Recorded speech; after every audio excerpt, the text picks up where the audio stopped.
exploration can take place in somewhere halfway around the world that you have to save money for years in order to participate in, or it can be something that's kind of been going on right under your nose all along.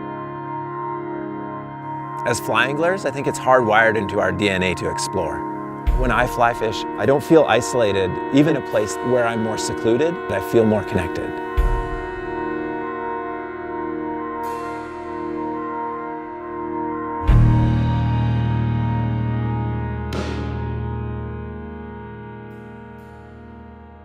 It's one of those classic early season trips, right? Where you're like so excited to get out there fishing, but you're not necessarily going because the conditions are optimal.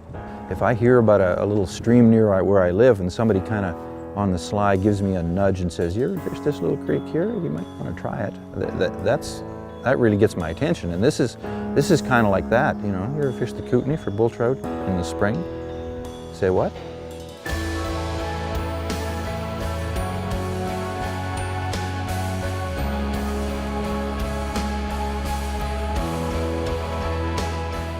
Sometimes I'm the type of fly fisherman where I'm like, yeah, no, I'm here and it's good there.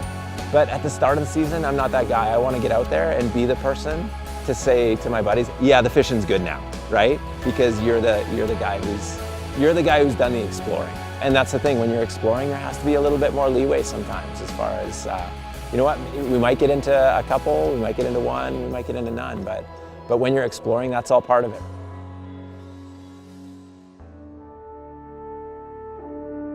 So I learned something about Jim today, and that is that I think that he was spotting me fish. Like I was feeling really good because I'd hooked a few fish, but then I realized, because then he went on this absolute tear.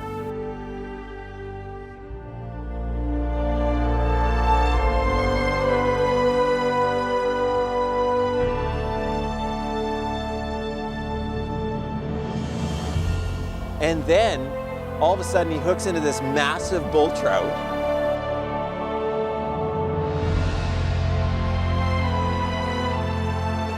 You know, fish that jump are great because they tell you immediately how big they are. Fish that don't jump are also great because they increase the suspense factor of wondering how big the fish is. Yeah, this would be the biggest bull trout I've ever caught, that's for sure. If I catch him. Once we got him in close enough to see him, it was pretty clear that he was maybe not an exceptional fish for this river, but certainly an exceptional fish for this fisherman. Okay. His fish is 31 to the fork. 31, wow, okay. 31 to the fork. That's a good Kootenai River fish. It's certainly the biggest bull trout I've ever caught.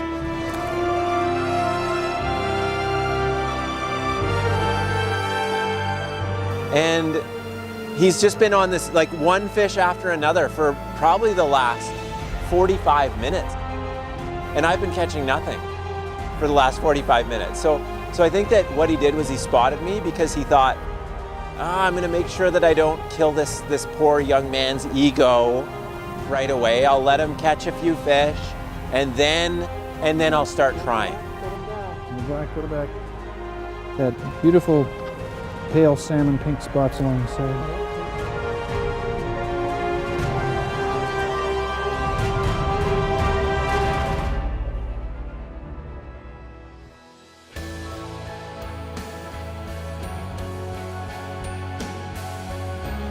We fished hard that day, and I like Jim's phrase, right? Not catching fish, you gotta fish harder.